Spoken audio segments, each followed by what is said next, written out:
Hi అండి. ఈరోజు లస్సీ ఎలా చేసుకోవాలో చూద్దాము. ఇలా 2 లేదా 3 అరటి పండ్లను ఇలా కట్ చేసి వేసుకోండి. మజ్జిగ వేసుకోండి, షుగర్ వేసుకోండి. ఇప్పుడు కొద్దిగా కూల్ వాటర్ వేసుకోండి, ఉంటే ఐస్ గడ్డలైనా వేసుకోవచ్చు. మూత పెట్టేసుకొని మిక్స్ చేసుకోండి.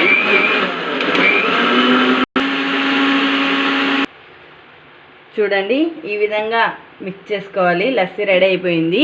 గ్లాస్లోకి పోసి చూపిస్తాను. చూడండి, ఈ విధంగా లస్సీ తయారైపోయింది. చాలా టేస్టీగా బాగుంటుందండి. మీరు కూడా ట్రై చేసుకోండి. కావాలంటే దీంట్లోకి పైన బూస్ట్ కూడా వేసుకోవచ్చండి. చాలా టేస్టీగా ఉంటుంది. మీకు నచ్చితే బూస్ట్ కూడా వేసుకోండి. చూడండి, మా పిల్లలు బూస్ట్ వేసుకుంటున్నారు. బూస్ట్ కావాలంటే వేసుకోండి, లేదంటే మీ ఇష్టం.